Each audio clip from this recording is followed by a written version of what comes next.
Good. Nice to see you guys. Great to see you guys. Happy Thursday, right? Happy Thursday. Yeah. Weather's nice outside. A lot better than yesterday. All weather. Yeah. Excited about the opportunity to work with Marcus Jones for another couple of years. Yeah.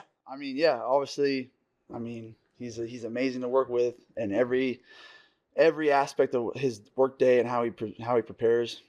There's a reason why he's got extended, and a reason why he's done what he's done in this league and been consistent about it, because the way he carries himself, the way he prepares, and the way he trains, and hope he continues to get good fortune for himself and his team, and it'll be all good from that. But I'm really excited. Jeremy, how did you celebrate when you got the news? Just give him a call. Gave him a great call and just congratulated him, said everything was earned. He's gotten into the league, he's had to prove it since he's been here. Probably his whole life, size and length and all that good stuff, but he just proves it with his play and his style. And it also is off the field stuff. And I know Rabel has said it, and he's just such a good leader, and he represents what this program's about and what it's going to be about. When he's negotiating with the team for like a month, do you just say, hey, come on? I stay out of that stuff. Nothing even casual. I don't even care. Like, you do what you do, dog. That's on you. What makes him a great punt returner? I think his ability to set blocks up. I've always said his decision making is top tier, and it still is. But his ability to set returns up. Some guys just don't get the angles and things the guys that are running down have to present. He has a really good natural knack to kind of feel the return, feel where it's going to go, and set his guys up that way. You always hear, over the years, if the punt's inside the 10-yard line or the 5, whatever, let it go. Do you have different rules for him because of how dynamic he is? I tell those guys take professional initiative a lot of times. For a guy like that, take professional initiative. He feels like he's got space, and he needs to make a decision where he can get some yards, make it. But he's got to make us right. He can't be wrong, and then I'll be pissed. About the kickoff, obviously there have been a ton more returns this year league-wide. And we saw you guys hit 2 of them early for touchdowns, Travion and then Antonio Gibson. It seemed like, okay, those have been the only 2 return touchdowns league-wide all season. Why do you think it's been so hard for teams to break them off? I mentioned this I think a couple of weeks ago. I think that there's certain rules that you can play with on this kickoff scheme, and there's not a lot of space. It's almost like just a 9-on-7 drill.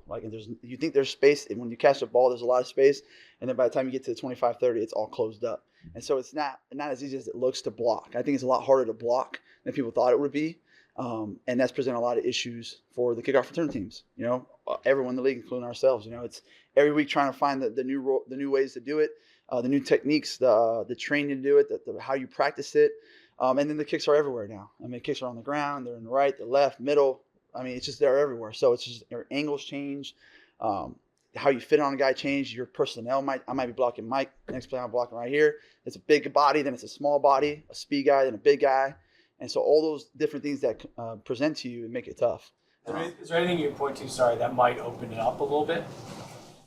I think just as we continue to get more experience, there'll be someone that comes up with a new return or a new scheme or a new way of doing things that's probably going to work and look really good, and then everyone copies it, and then we keep going and just kind of copycat league and kind of go from there. Has there been a thought of using offensive linemen? There's been a lot of teams use offensive linemen throughout the league already. One guy here, one guy there. It just depends on your 48-man roster and who you're able to use and feel comfortable using. As a strategy, has the strategy already been evolving on that play? Yeah. Every week there's new little wrinkles here and there. Some of it works, some of it doesn't look good at all. New ways of using the returners, new tricks of the trade. I think everyone's still just trying to find the best thing for them and their team and their personnel. At the end of the day, that's what it comes down to, too. What are you really good at? And then also as a coach, what are you good at coaching at? And what can you coach? And then how much time are you allowed to coach that, too? So there's a lot of factors. I think, again, when you look around the league, a lot of guys are doing the same things. Some guys are doing different things. But, at the end of the day, I think the technique, the fundamentals, the details of that are really, really, really important. And that's what we got to continue to progress on our team is the details, technique, and fundamentals. And if you're good at those, that's where you see the big returns come out of. We saw Travion Henderson back there again this week after a couple weeks he hadn't been.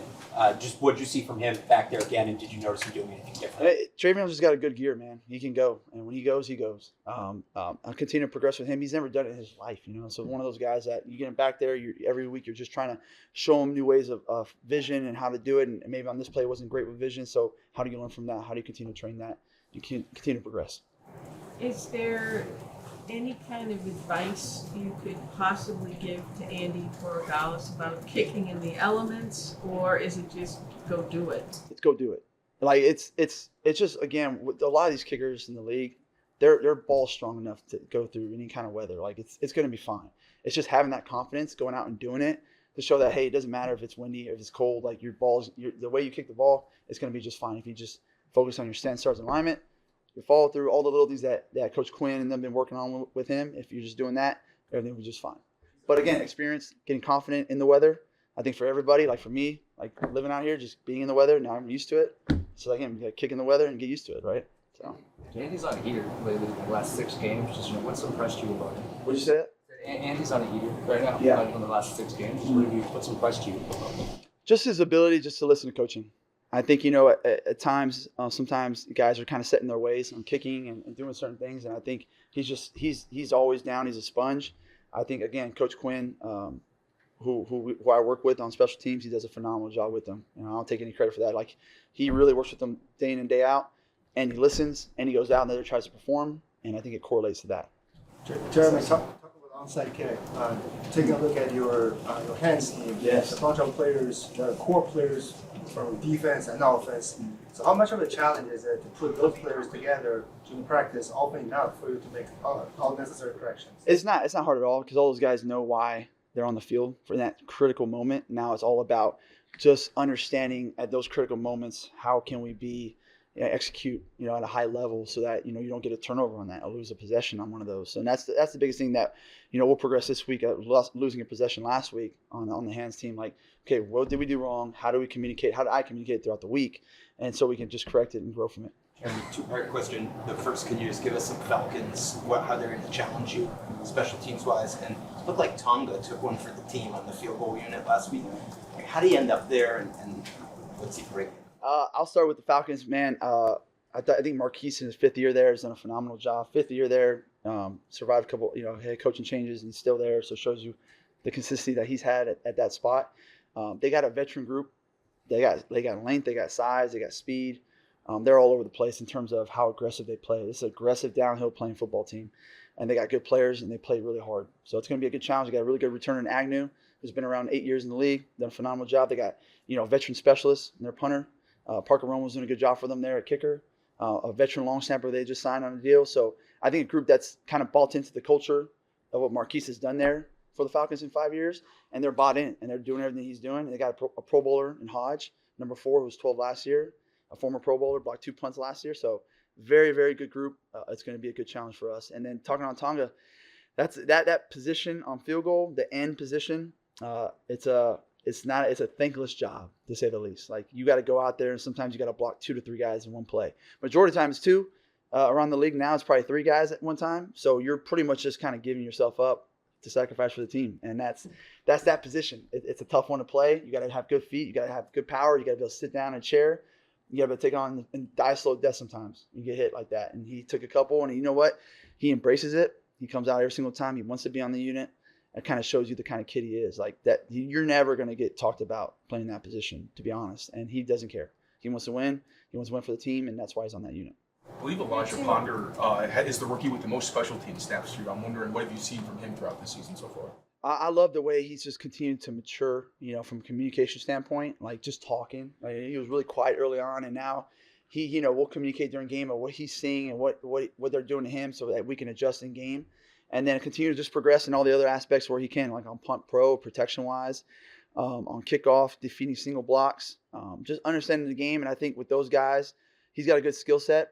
And he's a long body, big body that can move really well. So continue to improve and just get that game experience. The experience helps everything. So I think he's just going through that phases of it, and he'll continue to progress. Who has the best Halloween? Who do you think is going to have the best Halloween costume on the team? Tomorrow, the rookies. Yeah, so the rookies are doing it tomorrow. I think I'm gonna say this right now. I think Marcus Bryant will be one of the best. I think. I don't know why I feel that, but I just have a feeling that's gonna be the best. Thanks, Jeremy. Have a good one, guys. Appreciate it.